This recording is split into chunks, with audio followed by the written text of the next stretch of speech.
وعلى آله وصحبه أجمعين. اللهم علمنا ما ينفعنا وانفعنا بما علمتنا وزدنا علما وعملا وهدى وتقى وسدادا ورشادا يا رب العالمين. أما بعد، محترم بھائیوں دوستوں بزرگوں،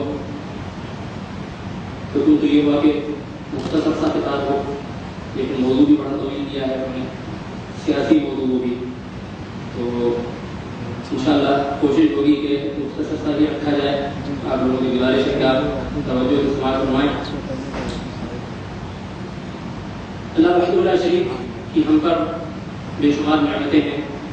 ان نعمتوں میں سے بہت ہی عظیم نعمت امن کی نعمت ہے، اور یہ وہ نعمت ہے جس کا سوال ابراہیم علیہ السلام نے رزق سے پہلے کیا تھا.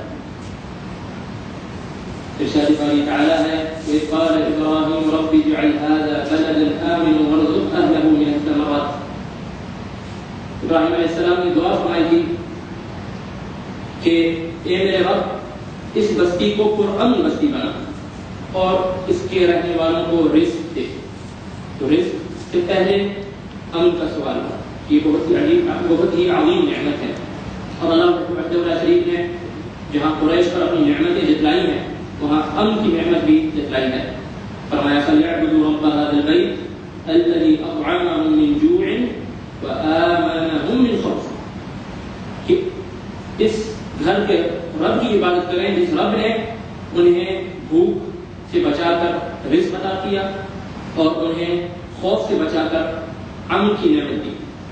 تو امن کی نعمت بہت ہی عظیم نعمت ہے، اور اس نعمت کے حفاظ کے لیے اللہ وحدہ لا شریک نے شریعت میں، قرآن مجید میں اور آپ صلی اللہ علیہ وآلہ وسلم نے سنت میں مختلف تعلیمات اور مختلف جو ہے پابندیاں مقرر کی ہیں جس سے اس امن کی حفاظت کی جا سکے. ان تعلیمات میں سے ایک اہم تعلیم اور ایک اہم اسلامی نظام یہ ہے کہ بندہ جو لوگ جن کے پاس اقتدار ہے، جو برسر اقتدار لوگ ہیں، ان کی اطاعت کرے. جو ان اتھارٹی ہے، جو ان کنٹرول ہے، ان لوگوں کی وہ اطاعت کرے، فرما برداری کرے.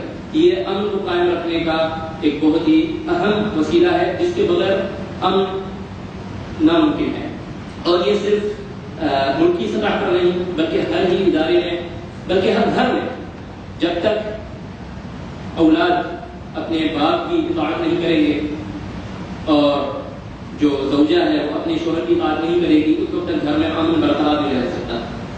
تو اللہ وحدہ لا شریک نے ہر ادارے میں جو ہے، چاہے وہ چھوٹا ادارہ ہو گھر کا یا ملکی سطح پر پوری حکومت ہو، اس میں یہ لازم قرار دیا ہے کہ جو لوگ ہیں وہ اپنے برسر اقتدار جو شخصیت ان کے اوپر ہے اس کی اطاعت کریں. اور اس کا اللہ وحدہ لا شریک نے قرآن میں ذکر کیا، فرمایا یا ایھا الذین آمنوا اطیعوا اللہ واطیعوا الرسول واولی الامر منکم، کہ اے ایمان والو اللہ کی اطاعت کرو اور رسول کی اطاعت کرو اور اپنے اولی الامر کی بھی، جو جن کے پاس اتھارٹی ہے، جن کے پاس اقتدار ہے، ان کی اطاعت بھی کرو. فَإِن تَنَازَعْتُمْ فِي شَيْءٍ فَرُدُّوهُ إِلَى اللَّهِ وَرَسُولِهِ. پھر اگر کسی مسئلے میں اختلاف ہو جائے، جس کے پاس اقتدار ہے وہ ایک چیز کہے اور اللہ اور رسول کی تعلیمات اس سے ہٹ کر ہوں، تو پھر اللہ اور رسول کی طرف پلٹا دو. لیکن جب تک ان کی برسر اقتدار شخصیت کی تعلیمات، اس کے اوامر وہ جو ہے شریعت کے دائرے کے اندر ہوں، تو اس کی اطاعت لازمی ہے. سب سے پہلے گھر میں جو ہے اطاعت کا جو دائرہ شروع ہوتا ہے گھر سے، اس میں والدین کی اطاعت سب سے پہلے آتی ہے. اور اولاد پر اللہ وحدہ لا شریک نے یہ لازم کیا ہے کہ وہ اپنے والدین کی اطاعت کریں اور ان کے ساتھ اچھا سلوک کریں. اور یہ ایک جو ہے مستقل ایک لمبا موضوع ہے، لیکن اس میں بھی اللہ وحدہ لا شریک نے جو ہے یہ شرط لگائی کہ والدین کی اطاعت کی صرف تب جائز ہے کہ جب وہ جو ہے جب وہ نافرمانی کا حکم نہ دیں. اگر وہ نافرمانی کا حکم دیں تو ان کی اطاعت اس میں نہیں ہوگی. فرمایا من جاهداك على ان تشرك بي ما ليس لك به علم فلا تطعهما وصاحبهما في الدنيا معروفا. اگر تمہارے والدین مشرک ہوں اور تمہیں شرک کرنے کا حکم دیں تو ان کی اطاعت نہیں کرنی، لیکن پھر بھی ان کے ساتھ اچھا سلوک کرنا ہے.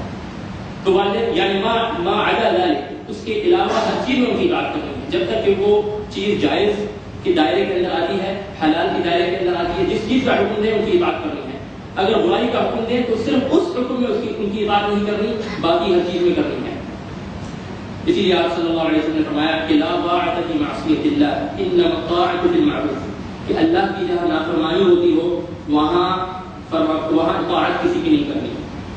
اطاعت ہوگی ان چیزوں میں جو معروف ہیں، جو جائز ہیں، جو اچھی ہیں. مثال کے طور پر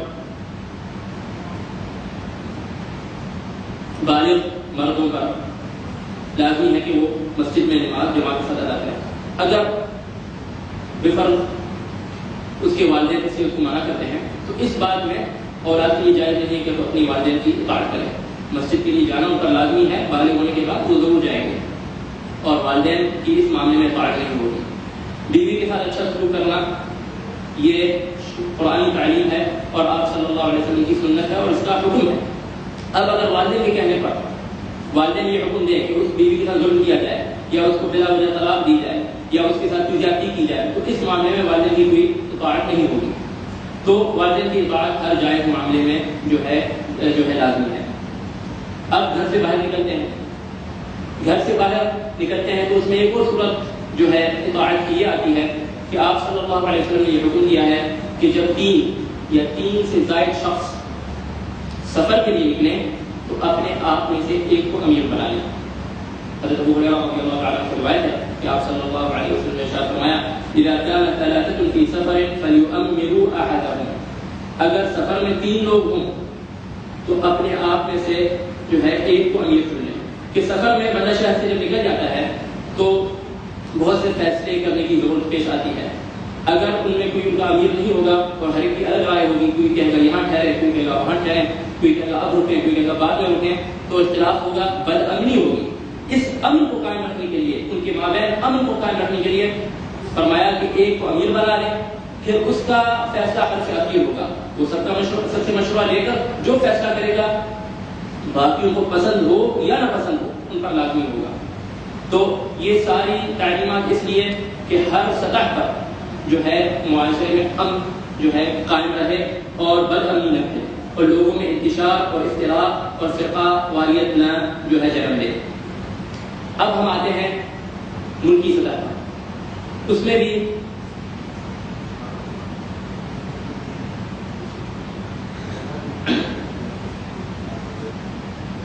ملکی سطح پر بھی حکمرانوں کی اطاعت جب تک کہ وہ مسلمان ہوں، حکمرانوں کی اطاعت لازم ہے.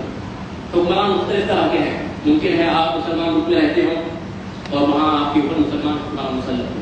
ممکن ہے جو ہے وہ نیک ہو، ممکن ہے وہ ظالم ہو.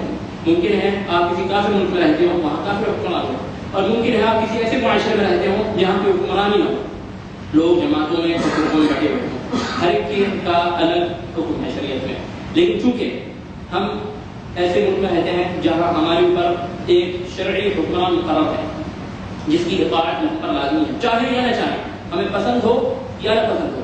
جب تک معاشرہ ایک حکمران پر متفق اور متحد ہے، چاہے وہ جو کوئی بھی ہو، یہاں تک کہ بعض حدیث میں آتا ہے کہ وہ اگر حبشی غلام ہی کیوں نہ ہو، اس کی اطاعت لازمی ہے. تو اس لیے میں اس مسلم معاشرے کی بات کروں گا سب سے پہلے جس مسلم معاشرے پر مسلمان حکمران جو ہے وہ غالب ہے اور اس کی حکومت ہے. اس حکمران کے ساتھ شریعت نے مختلف آداب مقرر کیے ہیں کہ اس کے ساتھ کیا تعامل رکھا جائے اور اس حکمران کے ہم پر کیا حقوق ہیں. سب اس وجہ سے کہ مسلمان معاشرے کا امن برقرار ہے. اور ہم دیکھتے ہیں اپنے ارد گرد کے ممالک میں کہ جہاں حکمران نہیں ہے یا جہاں کے حکمران کو بیرونی قوتوں نے نکال پھینکا ہے یا جہاں پہ معاشرے نے حکمران کو حکمران تسلیم کرنے سے انکار کر دیا اور اس کے خلاف بغاوت کی ہے، ان معاشروں کا کیا حال ہے. ان معاشروں میں نہ جان محفوظ ہے، نہ مال محفوظ ہے، نہ عزتیں محفوظ ہیں، بلکہ بندے کا اپنا دین خطرے میں پڑ جاتا ہے اور بندے کے لیے عبادت کرنا مشکل ہو جاتی ہے. اسی لیے آپ صلی اللہ علیہ وسلم نے فرمایا، حدیث صحیح مسلم میں روایت ہے کہ آپ صلی اللہ علیہ وسلم نے ارشاد فرمایا کہ العبادت کے دونوں میں جو کوئی عبادت کرے تو یہ بہت بڑی بات ہے، اس کا اتنا ثواب ہے گویا کہ اس نے میری طرف ہجرت کی صلی اللہ علیہ وسلم۔ تو آپ صلی اللہ علیہ وسلم کے زمانے میں آپ صلی اللہ علیہ وسلم کی طرف ہجرت کرنے کا جو ثواب تھا وہ ثواب اس شخص کو ملے گا جو قتل و غارت کے دور میں جو ہے عبادت کرتا ہو۔ یعنی معلوم ہوا کہ قتل و غارت کے دور میں، بدعتی کے دور میں عبادت بھی بہت مشکل ہو جاتی ہے، دین کو محفوظ رکھنا بھی مشکل ہو جاتا ہے۔ ان تمام وجوہات کی بنا پر شریعت نے جو ہے یہ لازم قرار دیا ہے معاشرے کے امن کو برقرار رکھنے کے لیے کہ حکمرانوں کی اطاعت کی جائے اور حکمرانوں کے ساتھ جو ہے ایک خاص رویہ رکھا جائے۔ آئیے ہم ان حکمرانوں کے جو ہم پر حقوق ہیں ان کو ہم جو ہے دیکھتے ہیں، ان کی طرف نظر کرتے ہیں۔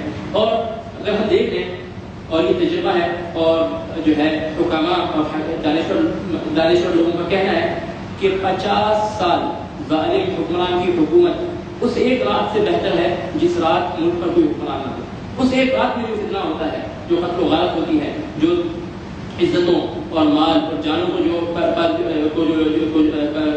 جو نقصان پہنچتا ہے وہ 50 سال جو ہے ظالم حکمران کے 50 سالوں میں لوگوں پر نہیں پہنچتا۔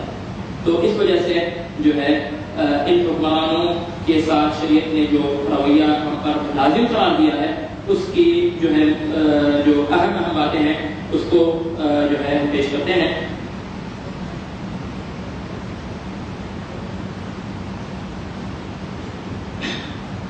سب سے پہلی چیز جو ہے کہ ان حکمرانوں کی اطاعت کی جائے جب تک کہ وہ برائی یا کسی غلط کام کا حکم نہ دیں، ان کی اطاعت کی جائے۔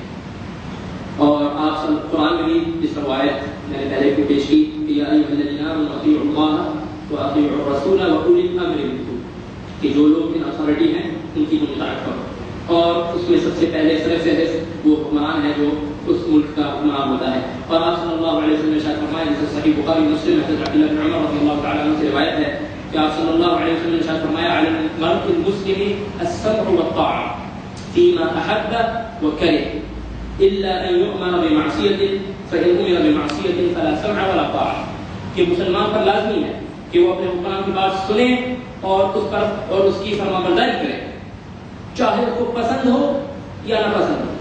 جس بھی چیز کا وہ حکم دے، چاہے وہ چیز پسند ہو یا نہ پسند ہو، اس کی بات مانے اور اس کی فرمانبرداری کرے، سوائے اگر اس کو وہ برائی کا حکم دیتا ہے۔ اگر برائی کا حکم دے تو پھر اس بات میں نہ اس کی بات سننی ہے نہ اس کی بات کی فرمانبرداری کرنی ہے، صرف اس بات میں۔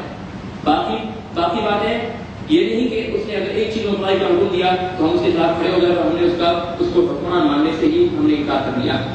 اس کی مثال جو ہے کہ حکمران ملک کے لیے ویسے ہی ہے جیسے گھر میں باپ ہوتا ہے۔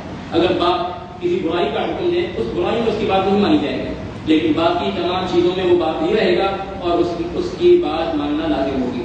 تو آپ صلی اللہ علیہ وسلم نے فرمایا کہ حکمران کی ہر بات ماننی ہر مسلمان پر لازم ہے، الا یہ کہ اگر وہ کسی برائی کا حکم دیتا ہو تو اس بات میں اس برائی کے کام میں اس کی بات نہیں مانی جائے گی۔ اور اسی طرح حکمرانوں کے حقوق میں سے یہ ہے کہ ان کے خلاف بغاوت نہ کی جائے، ان کے خلاف تلوار نہ اٹھائی جائے، چاہے وہ تلوار حسی ہو، فزیکل ہو یا معنوی ہو۔ یعنی زبان کی تلوار بھی بہت خطرناک تلوار ہوتی ہے، بلکہ کبھی کبھار زبان کی تلوار وہ کام کرتی ہے جو مادی اور مٹیریل تلوار ہوتی ہے وہ نہیں کر سکتی۔ تو حکمرانوں کے خلاف بغاوت کو شریعت نے ناجائز قرار دیا ہے، اور اس سلسلے میں آپ صلی اللہ علیہ وسلم سے بے شمار احادیث روایت ہیں، اور یہ اہل سنت والجماعت کا متفقہ ایک اصول میں سے یہ ہے، اور انہوں نے اپنے عقیدے کی کتابوں میں یہ بات لکھی ہے کہ اہل سنت والجماعت کا یہ عقیدہ ہے کہ وہ اپنے حکمرانوں، اپنے ظالم حکمرانوں کے خلاف بغاوت کو جائز نہیں قرار دیتے۔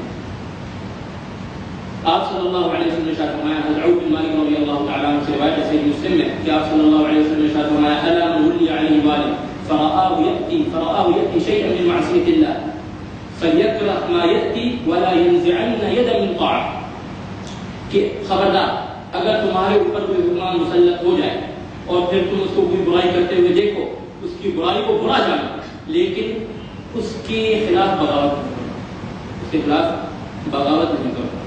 اسی طرح حضرت عبداللہ بن عباس رضی اللہ تعالیٰ عنہ سے بخاری مسلم میں روایت ہے کہ آپ صلی اللہ علیہ وسلم نے ارشاد فرمایا، من كره من اميره شيئا فليصبر فانه من خرج من السلطان شبرا میتۃ جاہلیہ کہ آپ صلی اللہ علیہ وسلم فرماتے ہیں کہ جو شخص اپنے حکمران میں کوئی برائی دیکھے تو وہ صبر کرے، اس کو چاہیے کہ وہ صبر کرے، اور اگر کوئی شخص اس حکمران کی طاعت سے نکل آتا ہے اور اس کے خلاف بغاوت کرتا ہے اور پھر وہ مرتا ہے تو اس کی یعنی بارش برابر بھی یا ایک ہاتھ برابر بھی اگر وہ حکمران کی اطاعت سے باہر نکل جاتا ہے اور حکمران کی دائرے سے باہر نکل جاتا ہے تو اس کی موت جاہلی کی موت ہے۔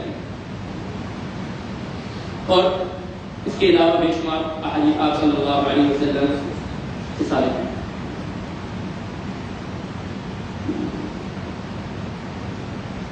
اور یہ سارا اس وجہ سے کہ معاشرے کا امن برقرار ہے اور دشمن اس معاشرے میں دخل اندازی کر سکے۔ اور تاریخ گواہ ہے جتنی بھی تحریکیں اٹھی ہیں مسلمان ممالک کے اندر یا مسلمان خلافت کے اندر، اسلامی خلافت کے اندر، اپنے حکمرانوں کے خلاف جن لوگوں نے بھی تلوار اٹھائی ہے اس کو کوئی اچھا نتیجہ نہیں نکلا۔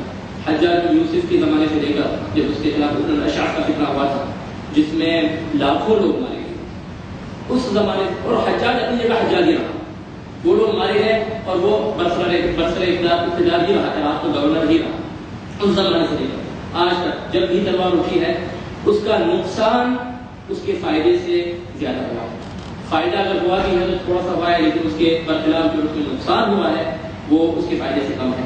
اور ائمہ کا جو اس میں منہج رہا اور ان کی جو سنت رہی، آپ دیکھ رہے ہیں امام مالک رحمہ اللہ کو سزا دی گئی کہ غلط بات کہی، انہوں نے غلط بات نہیں کہی لیکن حکام کے خلاف بغاوت کا اعلان نہیں کیا۔ امام احمد کو جیل میں ڈالا گیا، 3 خلفاء کے دور میں وہ جیل میں رہے ہیں لگاتار، اور وہ ان پر کوڑے برسائے گئے، اس کے باوجود غلط بات کہنے کے لیے وہ راضی نہیں ہوئے، لیکن اس کے باوجود انہوں نے بغاوت بھی نہیں کی، اور اس کے باوجود انہوں نے اس حکمران کے خلاف بغاوت بھی نہیں کی، اور لوگوں نے کہا کہ امام احمد اگر آپ حکم دیں تو پورا خبردار نکل پڑے گا آپ کے کہنے پر، فرمایا نہیں جائے ایسے شریعت نے اس کا حکم نہیں کیا، صبر کیا انہوں نے یہاں تک کہ ان کے صبر کا پھل میٹھا نکلا، اور آخرکار جو ہے اللہ تعالیٰ شریف ان کی اس امتحان میں ان کو کامیاب کیا اور حق غالب رہا۔ تو یہ ائمہ کا منہج رہا کہ وہ برائی کے خلاف بولتے اور برائی کو برا جانتے، اور اگر ان کو غلط بات کا حکم دیا جاتا تو اپنی جان قربان کرنے کے تیار ہو جاتے، لیکن غلط بات نہ کہتے، لیکن اس کے خلاف اس حکمران کے خلاف جو ہے بغاوت بھی نہ کرتے اور نہ ہی لوگوں کو اس حکمران کے خلاف اٹھاتے، بلکہ لوگوں کو یہ حکم دیتے کہ اس حکمران کی سمع و طاعت کریں، اس کی بات مانیں اور اس کی فرمانبرداری کریں۔ تیسرا حق حکمرانوں کا ہم کا یہ ہے کہ ہم ان پر لعنت عام نہ کریں، ان کو برا بھلا نہ کریں۔ یاد ہے یہاں مسلمان حکمرانوں کی بات ہو رہی ہے، ہم ان پر لعنت عام نہ کریں، ان کو گالیاں نہ دیں، ان کو برا بھلا نہ کریں، کہ اس کا کوئی فائدہ نہیں ہونا، ہمارے برا بھلا کہنے سے اس حکمران کی کوئی اصلاح نہیں ہونی، نہ اس تک ہماری بات پہنچنی ہے، اگر پہنچے گی بھی تو اس کا کوئی اچھا یا پازیٹیو اس کا کوئی نتیجہ نہیں نکلنا، بلکہ الٹا اس کا برا ہی نتیجہ نکلنا ہے۔ شرعی طریقہ اصلاح کا یہ نہیں ہے کہ حکمران کو برا بھلا کہا جائے، نہ ممبروں پر نہ جو ہے مجالس میں، کہ یہ وقت کا گیا ہے اور اس کا کوئی فائدہ نہیں نکلنا، اور یہ عقل کے تقاضے کے بھی خلاف ہے، یہ بات عقل کے تقاضے کے بھی خلاف ہے کہ حکمران یہ برا حکمران یہ ہمارے اعمال کی سزا ہے، یہ ہمارے اعمال کو اللہ تعالیٰ شریف نے ایک اس کو انسانی شکل میں ہم پر مسلط کر دیا ہے، اگر ہم اس کو جتنا بھی برا بنا کہیں گے اس میں کوئی تبدیلی نہیں آئے گی۔ ان اللہ لا یغیر ما بقوم حتى یغیروا ما بانفسهم، جب تک لوگ اپنی حالت نہیں بدلیں گے اس وقت اللہ تعالیٰ کی حالت نہیں بدلے گا، اور یہ حکمان میں مسلط ہونا یہ اللہ تعالیٰ شریک کا اختیار ہے، وہ جس کو چاہتا ہے کرسی دیتا ہے، قل اللہم مالک الملک تؤتی الملک من تشاء وتنزع الملک ممن تشاء، کہ اللہ تیرے ہی ہاتھ میں بادشاہت ہے، جس کو تو چاہتا ہے کرسی پہ بٹھا دیتا ہے، جس کو تو چاہتا ہے کرسی ہٹا دیتا ہے، تو یہ اللہ تعالیٰ شریک کا اختیار ہے۔ تو اللہ وحدہ لا شریک جس کو چاہے، جس شخص کے بارے میں کوئی وہم گمان بھی نہیں تھا کہ یہ شخص بھی کوئی برسر اقتدار آ جائے گا، ایسے ایسے لوگ برسر اقتدار آ جاتے ہیں، تو یہ اللہ تعالیٰ شریک کا اس امت پر یا اس قوم پر یہ ایک سزا اور عذاب کی شکل ہوتی ہے کہ اللہ کے جو ہے ایسا ظالم یا برا حکمران ان پر مسلط کر دیا جاتا ہے، تو اس حکمران کو اگر ہم بدلنے کی کوشش بھی کریں، جب تک ہمارے اعمال وہی رہیں گے تو وہی ویسا ہی دوسرا حکمران آ جائے گا یا اس سے بدتر آئے گا۔ اللہ کے عذاب کو دور کرنے کی واحد صورت یہ ہوتی ہے کہ لوگ ہم سب ویسے ہی ہوں لیکن ہم پر حضرت ابوبکر یا عمر جیسا حکمران آ جائے تو ایک ناممکن بات ہے. اور عربی میں مشہور کہاوت ہے پرانی کہ کما تکونوا یولی علیکم، تم جیسے ہوتے ہو ویسے ہی تمہارا حکمران ہوتا ہے. تو جیسے ہم ہوں گے ویسے ہی ہمارا حکمران ہوگا. 15ویں صدی میں تو یہ ممکن نہیں کہ حضرت عمر بن عبدالعزیز جیسا کوئی حکمران آ جائے.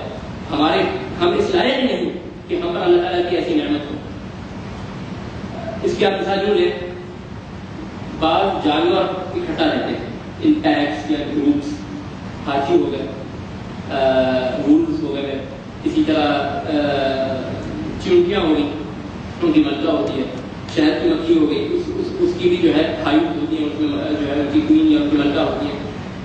جو جانور ہوتے ہیں ان کا جو بڑا ہوتا ہے یا ان کا جو سربراہ ہوتا ہے وہ اسی نسل میں سے ہوتا ہے. یہ تو ممکن نہیں کہ شہد کی مکھیاں ہوں ان پر جو ہے چونٹیوں کی ملکہ جو ہے وہ ملکہ بن جائے، یا چونٹیاں ہوں ان پر شہد کی مکھیوں کی ملکہ ان پر آ جائے، یا بندر ہوں ان پر جو ہے ہاتھی ان کا جو ہے گروپ لیڈر ہو جائے. تو بندروں کا بندر ہی لیڈر ہوگا. تو جیسے ہم ہوں گے ہمارے حکمران بھی ویسے ہی ہوں گے. اور آپ پوری تاریخ پہ نظر دوڑائیں اور تمام ممالک پہ نظر دوڑائیں، جیسے اس قوم کے اعمال ہوتے ہیں انہی اعمال کا اگر آپ ایک ایوریج یا مین نکال کر اس کو آپ انسانی شکل دیں تو وہ حکمران آپ کے سامنے آ جائے گا. اسی لیے آپ صلی اللہ علیہ وسلم نے فرمایا تھا، جس طرح مستدرک حاکم اور سنن ابن ماجہ میں حضرت عبداللہ بن عمر رضی اللہ تعالیٰ عنہ کی روایت ہے کہ آپ صلی اللہ علیہ وسلم نے ارشاد فرمایا وما ينقص المكيال والميزان قوم الا اخذوا بالسنين وشدة المؤونة وجور السلطان عليهم. کہ جو بھی قوم ناپ تول میں کمی کرتی ہے، جو بھی قوم ناپ تول میں کمی کرتی ہے تو اللہ تعالیٰ ان پر قحط سالی اور ظالم حکمران مسلط کر دیتے ہیں. جو بھی قوم ناپ تول میں کمی کرتی ہے اللہ تعالیٰ ان پر قحط سالی اور ان پر ظالم حکمران مسلط کر دیتے ہیں. اب اگر کسی قوم پر ظالم حکمران مسلط ہے تو اس قوم کو چاہیے کہ اپنے گلے میں جھانکے ہم ویسے ہی رہیں، لیکن حکمران جو ہے فرشتے آسمان سے اترے تو یہ ناممکن بات ہے. البتہ بات یہ ہو رہی تھی کہ حکمرانوں کو برا بھلا کہنا شریعت میں یہ جائز نہیں ہے. حضرت انس بن مالک رضی اللہ تعالی عنہ جو کہ ان صحابہ میں سے ہیں جنہوں نے خلافہ کے بعد کا دور پایا، حجاج بن یوسف اور دیگر ظالم حکمرانوں کو دور پایا، وہ فرمایا کرتے تھے کہ نہانا امراؤنا من اصحاب محمد صلی اللہ علیہ وسلم لا تسبوا امراءکم ولا تغشوهم ولا تعصوهم واتقوا الله واصبروا فإن الامر الى قریب. حضرت انس بن مالک رضی اللہ تعالی عنہ فرماتے ہیں کہ ہمارے جو بزرگ صحابہ تھے، جو ہمارے بڑے صحابہ تھے، وہ ہمیں منع کیا کرتے تھے کہ اپنے حکمرانوں کو بھی گالی نہ دینا، نہ ان کے ساتھ بدیانتی سے پیش آنا، نہ ان کو دھوکہ دینا، نہ ان کی نافرمانی کرنا، بلکہ اللہ سے ڈر جانا اور صبر کرنا کہ معاملہ جو ہے عنقریب ہے، معاملہ عنقریب ہے. یا تم دنیا سے چلے جاؤ گے یا وہ حکمران دنیا سے چلا جائے گا، چند دن کی زندگی ہے، صبر کرنا لیکن ان کو برا بھلا نہ کہنا. تو یہ تمام یعنی حضرت انس بن مالک رضی اللہ عنہ تمام صحابہ کا اتفاقی یہ مسئلہ نقل کر رہے ہیں کہ بڑے صحابہ نے ان کو اس بات سے منع کیا تھا. گویا آپ صلی اللہ علیہ وسلم کی جو تعلیم تھی اور پہلے سے بتا کے گئے تھے کہ ایک زمانہ آئے گا ایسا جس میں بڑے حکمران ہوں گے، تو وہ بڑے صحابہ چھوٹے صحابہ کی تلقین کر کے گئے تھے کہ جب ایسا زمانہ آئے کہ بڑے حکمران ہوں تو کہیں تو خبردار کہیں تم نے ان کو برا بھلا کہا ہے، یہ ہرگز نہ کرنا. اور تابعین رحمہ اللہ کے زمانے میں جو کئی بزرگ تابعین سے یہ بات نقل ہے، وہ فرمایا کرتے تھے کہ جو بھی قوم اپنے حکمران کو برا کہتی ہے وہ قوم اس حکمران کی خیر سے محروم کر دی جاتی ہے. وہ قوم اس حکمران کی خیر سے محروم کر دی جاتی ہے. ہر حکمران میں کچھ نہ کچھ تو اچھی بات ہوتی ہے. تو اگر آپ اس حکمران کو برے الفاظ میں ہمیشہ یاد کریں گے اپنی مجالس میں اور منابر پر اور مساجد میں، تو اس کا نتیجہ یہ نکلے گا کہ اس حکمران کی اچھی باتیں بھی نصیب نہیں ہوں گی، اس حکمران کی اچھی باتوں سے بھی محروم کر دیے جائیں گے. اور یہ بھی جو ہے تجربے سے بات ثابت ہے.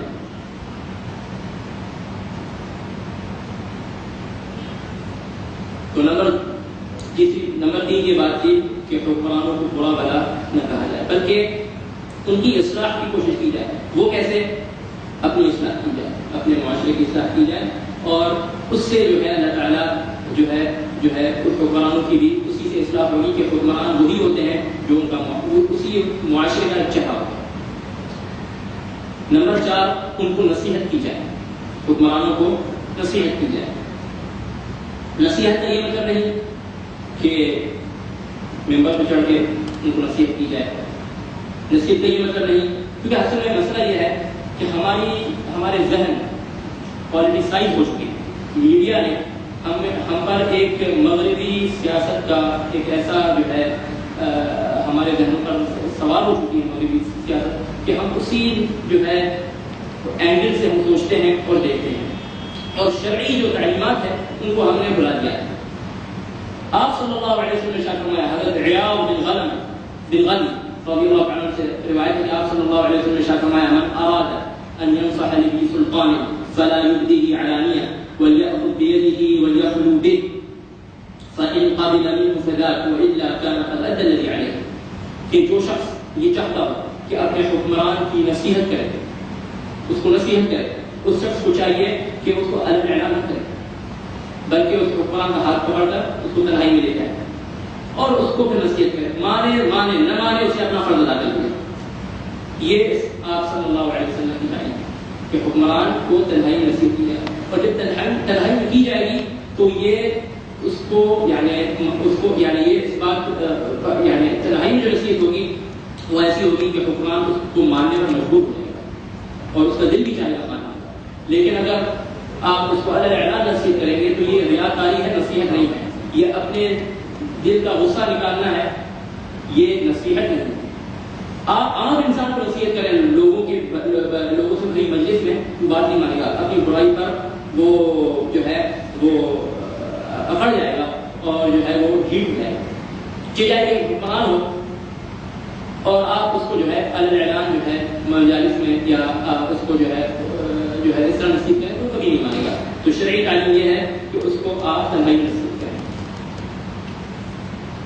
یہاں تک کہ حضرت موسیٰ اور ہارون علیہ السلام کو جب اللہ تبارک و تعالیٰ نے فرعون کے پاس بھیجا تو فرعون کو کوئی حکمران تھا تو فرمایا کہ قولا لہ قولا لینا، نرم بات کرنا اس کو. حکمران آدمی اس سے جو ہے شدت کے ساتھ بات جو ہے وہ کوئی نتیجہ نہیں دکھائے گی، اس کا کوئی پھل نہیں نکلے گا. تو حکمرانوں کو نصیحت تنہائی میں کی جائے. اور یہ جو طریقہ ہے مظاہرات کا، جلوس جلسات کا، یہ مغربی ثقافت ہے.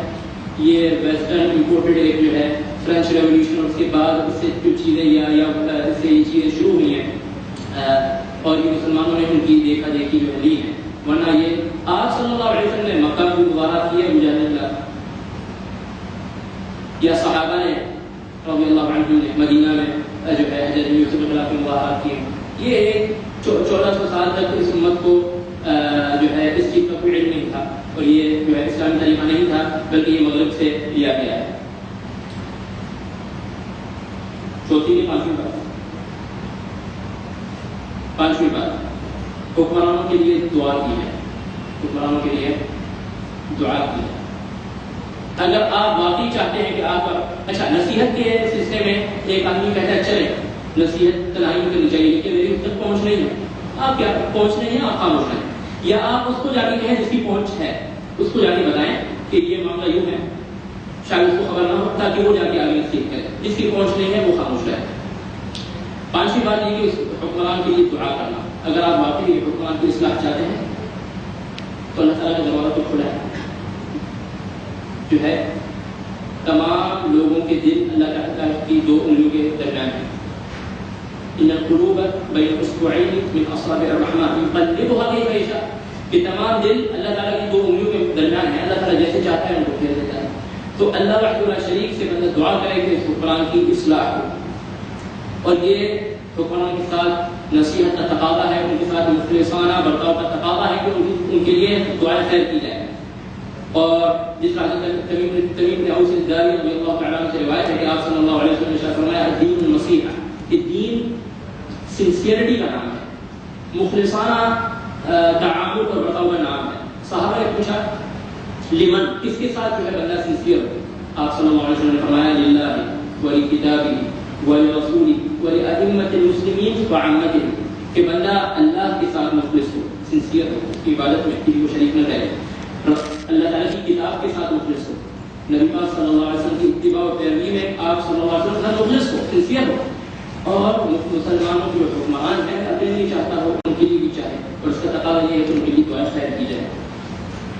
حضرت فضیل بن عیاض رحمہ اللہ نہایت جو ہے عبادت گزار بزرگ گزرے ہیں تبع تابعین میں سے، کیا یہ تقریباً اسی دور میں جو امام مالک کا دور تھا، تبع تابعین کا جو دور تھا اس میں فضیل بن عیاض رحمہ اللہ بہت ہی مشہور اور معروف بزرگ گزرے ہیں۔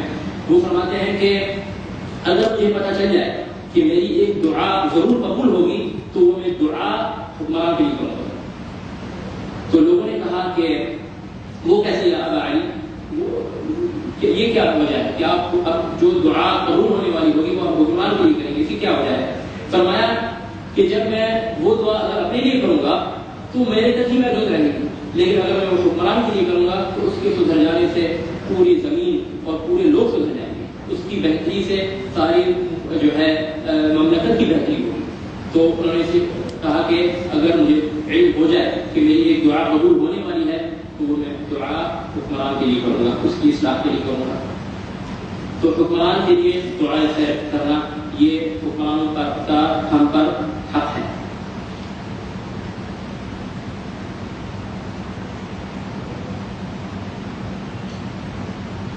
بعض لوگوں کے ذہن میں یہ سوال آیا ہوگا کہ آپ ان کے حقوق کی بات کر رہے ہیں، ہمارے کوئی حق نہیں ہے؟ بالکل ہے، بالکل ہے، ہمارے حکمرانوں پر بہت سے حقوق ہیں، اور لیکن اس کا یہ مطلب نہیں ہے کہ اگر وہ ہمارے حقوق ادا نہ کریں تو ہم بھی ان کے حقوق ادا کریں، بلکہ آپ صلی اللہ علیہ وسلم اس بات کی پیشن گوئی کرتے گئے تھے کہ کچھ ایسے حکمران آئیں گے جو تمہارے حقوق نہیں ادا کریں گے لیکن تم ان کے حقوق کو ادا کریں۔ اس میں سے ایک حدیث حضرت عبداللہ بن مسعود رضی اللہ تعالیٰ عنہ سے روایت ہے کہ آپ صلی اللہ علیہ وسلم نے ارشاد فرمایا کہ ستكون أثرة وأمور تنكرونها قالوا يا رسول الله فما تأمرنا قال تؤدون الحق الذي عليكم وتسألون الله الذي لكم۔ صحیح بخاری مسلم میں روایت ہے کہ آپ صلی اللہ علیہ وسلم نے ارشاد فرمایا کہ ایک وقت آئے گا کہ ایسے حکمران ہوں گے جو تمہارا خیال نہیں رکھیں گے، سارا مال اپنے لیے بٹور لیں گے اور اپنے لیے یعنی اپنے لیے اپنے گھر لازمی ہیں، حکمران اور حقوق تم پر ہے وہ تم نے ادا کرنا ہے، اور جو تمہارے حقوق ان پر ہیں وہ اس کا سوال تم اللہ وحدہ لا شریک سے کرنا، اللہ وحدہ لا شریک سے دعا کرنا کہ اللہ تعالیٰ وہ حقوق تمہیں دلائے۔ بہرحال اپنے حقوق ضرور حکمرانوں کے حقوق ادا کرنے ہیں، اور جہاں تک اپنے حقوق کی بات ہے تو وہ جو ہے اس کا سوال اللہ وحدہ لا شریک سے کرنا ہے۔ 5 منٹ باقی ہیں، سیاسی موضوع شروع کے 5 منٹ باقی ہیں، چلیں۔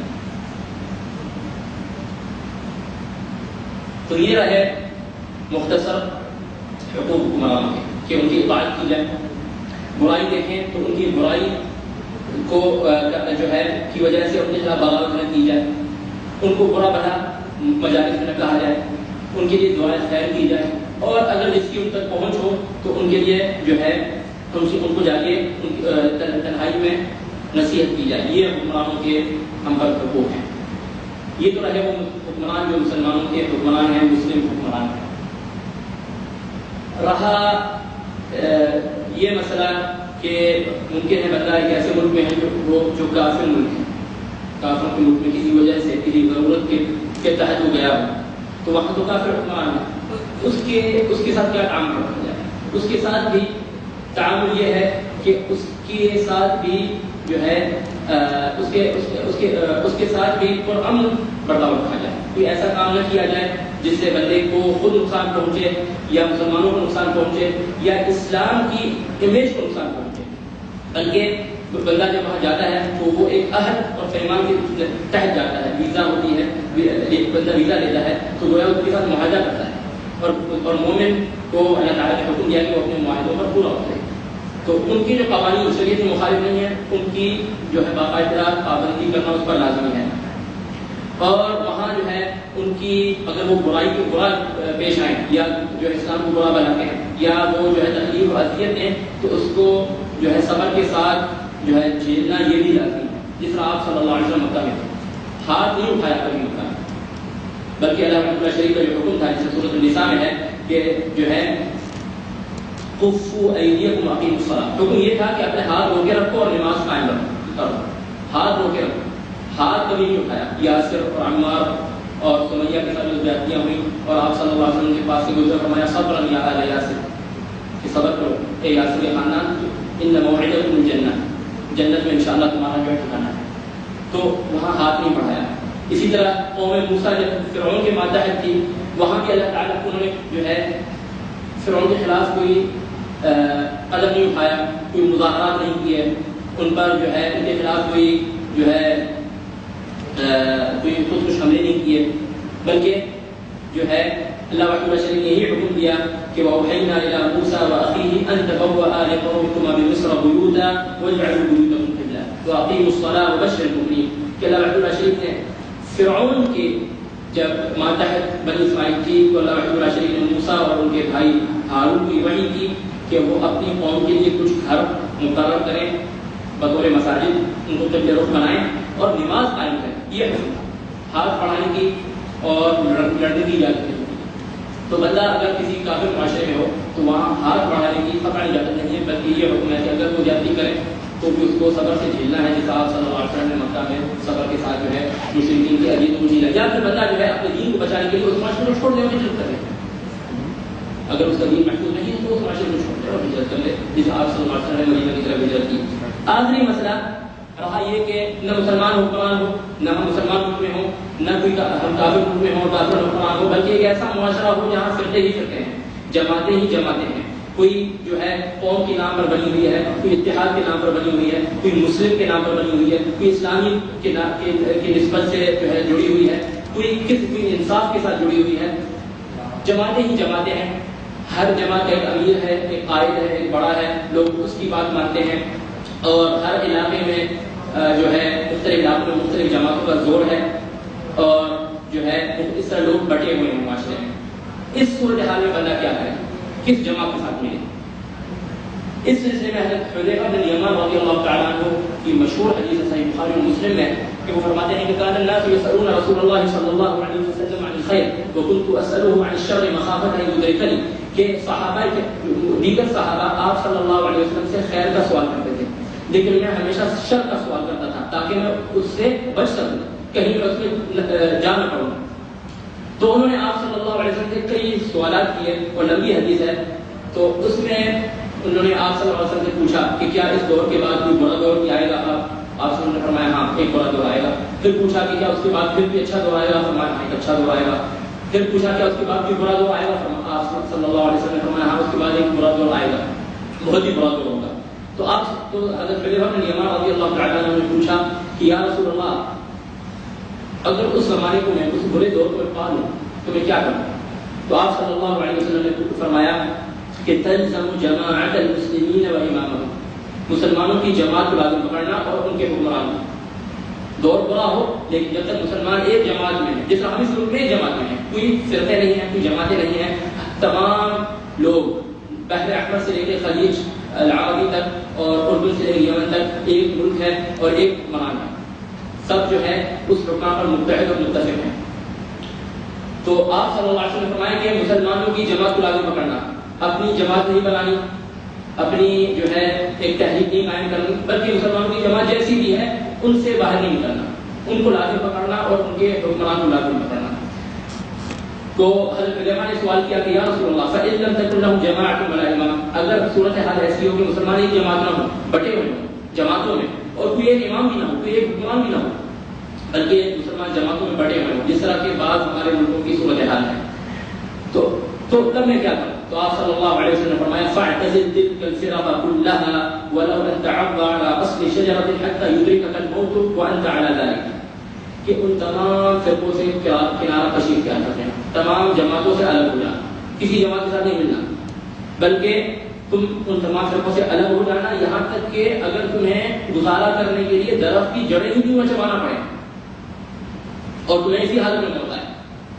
جیسا بعض بھائی شاید اپنی اسٹڈیز جو ہے آگے مکمل کرنے کے لیے واپس اپنے ملک جائیں تو وہاں دیکھیں گے کہ بعض یونیورسٹیوں میں جماعتیں بنی ہوئی ہیں, انہیں سیاسی جماعتوں کے یوتھ ونگز ہیں, اسٹوڈنٹ ونگز ہیں, وہ چھائے ہوئے ہیں. تو بندہ یہ سمجھتا ہے کہ کسی نہ کسی جماعت میں ملنا میرے لیے لازمی ہے گزارا کرنے کے لیے. آپ سے نے فرمایا نہیں, تمام جماعتوں کو چھوڑ دینا اور بھلے تمہیں اس کے لیے تنہائی رہنا پڑے.